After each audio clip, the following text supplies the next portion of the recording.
ನಾವು ನೀವು ತುಂಬ ಇಷ್ಟಪಡುವಂಥ ಉತ್ತರ ಕರ್ನಾಟಕದ ಒಂದು ಅಡುಗೆನ ನಿಮಗೆ ಇವತ್ತು ಮಾಡಿ ತೋರಿಸ್ತಾ ಇದ್ದೀನಿ. ಮಧ್ಯಾಹ್ನ ಊಟ, ರಾತ್ರಿ ಊಟ ಯಾವಾಗಾದರೂ ಮಾಡ್ಕೊಂಡು ತಿನ್ಬೋದು. ಬಾಯಿಗಂತೂ ಅದ್ಭುತ ರುಚಿಯಾಗಿರುತ್ತೆ ಇದು. ಏನು ಮಾಡ್ತಾ ಇದ್ದೀನಿ ಅಂತ ಪೂರ್ತಿ ಗಿಡ ನೋಡಿ ನಿಮಗೂ ಗೊತ್ತಾಗೈತೆ. ನಿಮಗೂ ಕೂಡ ಬಾಯಲ್ಲಿ ನೀರು ಬಂದೇ ಬರುತ್ತೆ ಈ ಅಡುಗೆ ನೋಡಿಬಿಟ್ರೆ.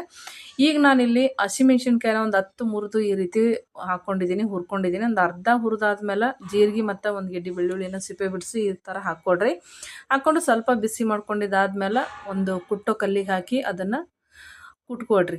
ಈಗ ಅದಕ್ಕೆ ಹುರಿದಿರುವಂಥ ಮೆಣಸಿನ್ಕಾಯಿ ಎಲ್ಲ ಕಲ್ಲಿಗೆ ಹಾಕಿ ರುಚಿಗೆ ತಕ್ಕಷ್ಟು ಉಪ್ಪು ಹಾಕಿ, ಹಾಗೆ ಅದಕ್ಕೆ ಶೇಂಗದ ಪುಡಿನ ಹಾಕ್ಕೊಳತ್ತೀನಿ ನಾನು. ಶೇಂಗದ ಪುಡಿ ಹಾಕ್ಬಿಟ್ಟು ಚೆಂದಾಗಿ ಜಜ್ರಿ. ಈ ರೀತಿ ಹಾಕಿ ಜಜ್ಕೊಳ್ಳೋದ್ರಿಂದ ಹಸಿ ಮೆಣಸಿನ್ಕಾಯಿ ಫಸ್ಟ್ ಶೇಂಗದ ಪುಡಿ ಅದ್ರ ಜೊತೆಗೆ ಹಾಕಿದ್ರೆ ಏನಾಕೈತಿ, ಹಸಿ ಮೆಣಸಿನ್ಕಾಯಿದು ರಸನ ಕಣ್ಣಿಗೆಲ್ಲ ಸಿಡ್ಕೊಳ್ಳಲ್ಲ. ಹಾಗೆ ಕುಟ್ಟಾಕ್ ಹೋದ್ರಿ ಅಂದ್ರೆ ಸಿಡಿತೈತಿ. ಹಾಗಾಗಿ ಶೇಂಗದ ಪುಡಿ ಅದ್ರ ಜೊತೆಗೆ ಹಾಕಿ ಕುಟ್ರಿ. ಈಗ ಈ ರೀತಿ ಇದನ್ನು ಕುಟ್ಕೋಬೇಕು. ಇವಾಗ ನೋಡಿರಿ ಕರೆಕ್ಟಾಗಿ ನಾನು ಕುಟ್ಟಿದ್ದೀನಿ. ಕಲ್ಲಲ್ಲಿ ಕುಟ್ಟೋದ್ರಿಂದ ರುಚಿ ಭಾಳ ಇರ್ತೈತಿ. ಹಾಗೆ ಮತ್ತು ತಿನ್ನೋಕ್ಕಂತೂ ತುಂಬ ರುಚಿ ಕೊಡ್ತೈತಿ ಬಾಯಿಗೆ. ಮಿಕ್ಸಿಯಲ್ಲಿ ಹಾಕೋದ್ರಿಂದ ಕರೆಂಟಿಂದ ಏನಾಗೈತಿ, ಮಿಕ್ಸಿ ರುಚಿ ಅನ್ನೋದು ಎಳ್ಕೊಂಬಿಡ್ತೈತಿ. ಹಾಗೆ ಟೇಸ್ಟ್ ಕಮ್ಮಿ ಆಗ್ತದೆ. ಹಾಗಾಗಿ ಸಾಧ್ಯವಾದಷ್ಟು ಕಲ್ಲಲ್ಲಿ ಕುಟ್ಕೊಡ್ರಿ. ಈಗ ಚಟ್ನಿ ರೆಡಿ ಆಯಿತು ಮಧ್ಯಾಹ್ನ ಊಟಕ್ಕೆ ಅಂತೇಳಿ ಇದನ್ನು ಮಾಡ್ಕೊತಾ ಇದ್ದೀನಿ. ಹಾಗೆ ಸ್ವಲ್ಪ ರೈಸ್ ಮಾಡ್ಕೊಳತ್ತೀನಿ. ಈಗ ಇದನ್ನು ರೈಸಿಗೆ ಇಟ್ಟು ಈ ಕಡೆ ನಾವು ಜೋಳದ ರೊಟ್ಟಿ ಮಾಡೋಕೆ ರೆಡಿ ಮಾಡ್ಕೊತಾ ಇದ್ದೀನಿ. ತುಂಬ ಸುಲಭ ರೀ ರೊಟ್ಟಿ ಮಾಡೋದು, ಆದರೆ ಕಲಿಬೇಕಷ್ಟೇ. ಸ್ವಲ್ಪ ಕಲ್ತ ಮೇಲೆ ನೋಡಿ ರೊಟ್ಟಿ ರುಚಿ, ಅದರ ಶಕ್ತಿ ಅದು ತುಂಬಾ ಒಳ್ಳೆಯದು ಆರೋಗ್ಯಕ್ಕೆ. ಅದರಂಥ ಆರೋಗ್ಯ ಯಾವುದು ಇಲ್ಲ ಅಂತಲೇ ಹೇಳ್ಬೋದು ಊಟಕ್ಕೆ. ಈಗ ಅದನ್ನು ಹಿಟ್ಟು ಈ ರೀತಿ ಸೋಸ್ಕೊಂಡಾದ್ಮೇಲೆ ನೋಡಿರಿ ಇದನ್ನು ಈ ರೀತಿ ಮಾಡಿಕೊಡ್ರಿ. ನಿಮಗೇನಾದ್ರೂ ಹಿಟ್ಟು ಜಿಗಿ ಅನಿಸಿತ್ತಪ್ಪ ಅಂತಂದ್ರೆ ಫಸ್ಟ್ ಒಂಚೂರು ಕೈ ನೀರು ಹಾಕ್ಕೊಂಡು ಇದೇನು ಮಾಡಿದ್ದೇನಲ್ಲ ಅದರ ಸ್ವಲ್ಪ ನೀರು ಹಾಕ್ಕೊಂಡು ನೀವು ಕೈ ಆಡಿಸಿದ್ರೆ ಗೊತ್ತಾಕೈತಿ ಹಿಟ್ಟು ಜಿಗಿ ಅದ ಇಲ್ಲ ಅಂತೇಳಿ. ನಾವು ಹಿಟ್ಟು ಜಿಗಿ ಐತಿ. ಜಿಗಿ ಇಲ್ಲಪ್ಪ ಅಂದ್ರೆ ನೀರು ಸ್ವಲ್ಪ ಕುದಿಸ್ಬೇಕು. ಕುದಿಯೋ ನೀರು ಹಾಕಿ ಅದನ್ನು ಚಮಚದಿಂದ ಕಲಸಿ ನೀವು ರೊಟ್ಟಿನ ಮಾಡ್ಕೊಬೋದು. ಇದು ಜಿಗಿ ಇರೋದ್ರಿಂದ ನಾನು ಏನು ಮಾಡಾಕತ್ತೀನಿ, ತಣ್ಣೀರು ಹಾಕಿ ಇಲ್ಲಿ ಕಲಸ್ಕೊಳಕತ್ತೀನಿ. ಹಾಗೆ ಈ ಕಡೆ ಅನ್ನ ಕುದಿಯಕತ್ತೈತಿ. ಹಿಟ್ಟನ್ನು ಈ ರೀತಿ ನೋಡಿ ಕಲಿಸ್ಕೊಂಡಿನಿ. ಲಾಸ್ಟಲ್ಲಿ ಹಿಟ್ಟೆಲ್ಲ ಕಲಿಸ್ಕೊಂಡಿದ್ದಾದ್ಮೇಲೆ ಒಂದು 2 ನಿಮಿಷ ಈ ರೀತಿ ನೀವು ಮಿದಿಬೇಕು ಹಿಟ್ಟು. ಈ ರೀತಿ ಹಿಟ್ಟು ಕಲಿಸ್ಕೊಳ್ಳೋದ್ರಿಂದ ಜಿಗಿ ಬರ್ತೈತಿ. ಹಾಗೆ ರುಚಿ ಆಗ್ತಾವೆ. ರೊಟ್ಟಿ ಮಾಡ್ಲಿಕ್ಕೂ ಈಸಿಯಾಗಿ ಬರ್ತೈತಿ. ಹಿಟ್ಟು ಎಷ್ಟು ಹದವಾಗಿ ನಾದ್ಕೋತಿರೋ ರೊಟ್ಟಿ ಅಷ್ಟು ನಿಮ್ಗೆ ರುಚಿಯಾಗಿ ಬರ್ತೈತಿ. ಈ ರೀತಿ ನೀವು ಹಿಟ್ಟನ್ನು ನಾದ್ಕೊಡ್ರಿ. ಈಗ ನೋಡಿ ಕಂಪ್ಲೀಟಾಗಿ ನಾನು ಹಿಟ್ಟನ್ನು ನಾದ್ಕೊಂಡಿನಿ. ಇಷ್ಟಾದ್ರೆ ಸಾಕು ನೋಡಿರಿ. ಇನ್ನೂ ಲಟ್ಟಣಿಗೆಯಿಂದ ಮಾಡುವಂಥ ಒಂದು ವಿಡಿಯೋನ ನಾನು ಮಾಡಿ ಹಾಕೀನಿ. ಅದಂತೂ ಇನ್ನೂ ಸುಲಭ. ಅದನ್ನು ಯಾವ ರೀತಿ ಮಾಡೋದಂತ ನಾನು ನಿಮಗೆ ತೋರಿಸ್ಕೊಟ್ಟಿನಿ. ಅದರ ಲಿಂಕ್ ಕೂಡ ನಾನು ಈ ವಿಡಿಯೋದಲ್ಲಿ ಕೊಟ್ಟಿರ್ತೀನಿ. ಯಾರಾದರೂ ನೋಡಿಲ್ಲ ಅಂದ್ರೆ ಹೋಗಿ ಖಂಡಿತ ನೀವು ನೋಡ್ಬೋದು. ಅದು ಇನ್ನೂ ಸುಲಭ. ಇದು ನಾನು ಕೈಯಿಂದ ಮಾಡಿ ನಿಮಗೆ ಇಲ್ಲಿ ತೋರ್ಸಕತ್ತೀನಿ. ಭಾರಿ ಅಂದ್ರೆ ಭಾರಿ ಈಸಿಯಾಗಿ ನೀವು ಜೋಳದ ರೊಟ್ಟಿನ ಮಾಡ್ಬೋದು. ಈಗ ನೋಡಿರಿ ಇದನ್ನು ಈ ರೀತಿ ಕೈಯಿಂದ ನಾನು ತಟ್ಟಿ ಮಾಡಕತ್ತೀನಿ.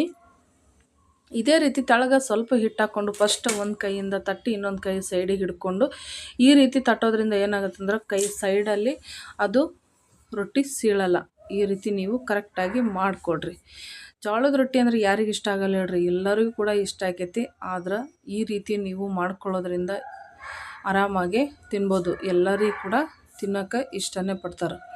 ಕರೆಕ್ಟಾಗಿ ಇವಾಗ ಈ ರೊಟ್ಟಿ ರೆಡಿಯಾಗಿದೆ ನೋಡಿರಿ. 2 ಕೈಯಲ್ಲಿ ಈ ರೀತಿ ನೀವು ತಟ್ಕೊಂಡು ಮಾಡ್ಕೋಬೋದು.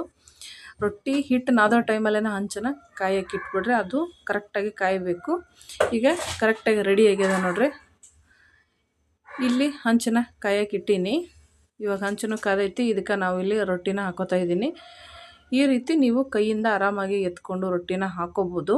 ಬರಲ್ಲ ಅನ್ನೋರು ನೀವು ಕೆಳಗಡೊಂದು ಮೇಲೊಂದು ರೊಟ್ಟಿ ಹಾಕಿ ಅದನ್ನು ಕೂಡ ನೀವು ಈ ರೀತಿ ಮಾಡ್ಕೋಬೋದು. ಎತ್ತಿ ಹಾಕ್ಬೋದು. ಈಗ ಇದಕ್ಕೆ ಮ್ಯಾಲೆ ಸ್ವಲ್ಪ ನೀರು ಹಚ್ಚಿರಿ. ನೀರು ಹಚ್ಚೋಕ್ಕೆ ಕಾಟನ್ ಬಟ್ಟೆನ ಬಳಸಬೇಕು. ಕಾಟನ್ ಬಟ್ಟೆ ಬಳಸೋದ್ರಿಂದ ನೀರು ಹಚ್ಚೋಕ್ಕೆ ನಿಮಗೆ ಈಸಿ ಆಗುತ್ತೆ. ಈಗ ನೋಡಿರಿ ಇದು ರೊಟ್ಟಿ ಒಂದು ಕಡೆಯಿಂದ ಬೆಂದದಲ್ಲ, ಇನ್ನೊಂದು ಕಡೆಯಿಂದ ನಾನು ಬೇಯಿಸಿ ತೋರಿಸ್ತೀನಿ. ಈಗ ನಾನು ತಿಳುವಾಗಿ ಮಾಡೀನಿ ಹೊಟ್ಟೆ ಉಬ್ಬಿ ಬರಬೇಕಂದ್ರೆ ಸ್ವಲ್ಪ ದಪ್ಪ ಮಾಡ್ಕೋಬೇಕಾಕೈತಿ. ನಾನಿಲ್ಲಿ ತಿಳುವಾಗಿ ಮಾಡಿದ್ರಿಂದ ಹೊಟ್ಟೆ ಉಬ್ಬಿ ಬರೋದಿಲ್ಲ. ಈಗ ನೋಡಿರಿ ರೊಟ್ಟಿ ಕರೆಕ್ಟಾಗಿ ರೆಡಿ ಆಯಿತು. ಸ್ವಲ್ಪ ಬಜ್ಜಿ ಮಾಡಿದ್ದೆ ಮುಂಜಾನೆ. ಆ ಬಜ್ಜಿನ ವೇಸ್ಟ್ ಮಾಡಬಾರ್ದು. ಮಧ್ಯಾಹ್ನಕ್ಕೆ ಆರಿದ ಮೇಲೆ ಅದನ್ನು ತಿನ್ನೋಕೆ ಇಷ್ಟಪಡಲ್ಲ ಯಾರೂ. ಹಾಗಾಗಿ ಏನು ಮಾಡ್ತೀರಪ್ಪ ಅಂತಂದರೆ ಈ ಥರ ಬಜ್ಜಿ ಏನಾದರೂ ಮನೇಲಿ ಮಾಡಿ ಉಳಿದು ಅಂದ್ರೆ ತಣ್ಣಗಾದ್ಮೇಲೆ ಯಾರೂ ತಿನ್ನಲ್ಲ. ಬಜ್ಜಿ ಈ ರೀತಿ ಕಟ್ ಮಾಡಿ ಇನ್ನೊಂದು ಸತಿ ನೀವು ಫ್ರೈ ಮಾಡಿರಿ. ಈ ರೀತಿ ಕಟ್ ಮಾಡಿಕೊಂಡು ಫ್ರೈ ಮಾಡ್ಕೊಳ್ಳೋದ್ರಿಂದ ರುಚಿ ಅಂತೂ ಸಖತ್ತಾಗಿರ್ತೈತಿ. ಕುರುಮ್ ಅಂತ ಭಾರಿ ಮಸ್ತ್ ಇರ್ತೈತಿ.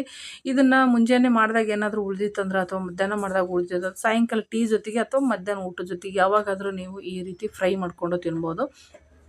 ಭಾರಿ ಗರಿ ಬರ್ತೈತಿ. ಒಂದು ಸತಿ ಪಕ್ಕ ನೀವು ಟ್ರೈ ಮಾಡಿ ನೋಡಿರಿ. ಇದು ಮತ್ತೆ ನೀವು ಮಾಡ್ಕೊಂಡು ತಿಂತೀರಿ. ಅಷ್ಟು ಇಷ್ಟಪಟ್ಟು ತಿಂತೀರಿ. ಅಷ್ಟು ಚಂದ ಬರ್ತಾವೆ ಇವು ಬಜ್ಜಿ. ಇವಾಗ ನೋಡಿರಿ ಗರಿ ಆದ ಬಜ್ಜಿನ ರೆಡಿ ಆಗ್ಯಾವು. ಬರ್ರಿ ಏನೆಲ್ಲ ಊಟಕ್ಕೆ ರೆಡಿ ಮಾಡ್ಕೊಂಡೇನಂತ ತೋರಿಸ್ತೀನಿ. ಜೋಳದ ರೊಟ್ಟಿ, ಬಜ್ಜಿ ಮತ್ತು ರೈಸು, ಸಪ್ಪನ ಬ್ಯಾಳಿ ಮತ್ತು ಹಸಿಮೆಣ್ಸಿನ್ಕಾಯಿ ಚಟ್ನಿ. ಇದು ನಮ್ಮ ಉತ್ತರ ಕರ್ನಾಟಕ ಸ್ಪೆಷಲ್ ಫೇಮಸ್ ಊಟ ಅಂತಲೇ ಹೇಳ್ಬೋದು. ಈ ಊಟ ಮಾಡಿದ್ರೆ ರೋಗ ಇರಲ್ಲ, ಹಾಗೆ ಮತ್ತು ಮೈಯಾಗ ಶಕ್ತಿ ಕೂಡ ಭಾರಿ ಇರ್ತೈತಿ. ಯಾವಾಗಲೂ ಈ ಊಟ ಮಾಡೋದ್ರಿಂದ ನಮ್ಮ ಉತ್ತರ ಕರ್ನಾಟಕ ಮಂದಿ ನೋಡಿರಲ್ಲ ಎಷ್ಟು ಸ್ಟ್ರಾಂಗ್ ಆಗಿರ್ತಾರಂತ ಹೇಳ್ಬಿಟ್ಟು. ನಿಮಗೂ ಕೂಡ ಈ ಅಡುಗೆ ಈ ಊಟ ಇಷ್ಟ ಆಗಿದೆ ಅಂದ್ಕೊಂಡಿದ್ದೀನಿ. ಇಷ್ಟ ಆದರೆ ಖಂಡಿತ ಒಂದು ಲೈಕ್ ಮಾಡಿ ಮತ್ತು ಕಮೆಂಟ್ ಮಾಡಿ ತಿಳಿಸ್ರಿ ಯಾರಿಗೆಲ್ಲ ಇಷ್ಟ ಆಯಿತು ಅಂತ. ಮತ್ತು ನಿಮಗೆ ಉತ್ತರ ಕರ್ನಾಟಕ ಅಡುಗೆ ಬೇಕಂದ್ರೆ ಕಮೆಂಟ್ ಮಾಡಿ ತಿಳಿಸಿದ್ರೆ ಖಂಡಿತ ನಾನು ಮಾಡಿ ಹಾಕ್ತೀನಿ.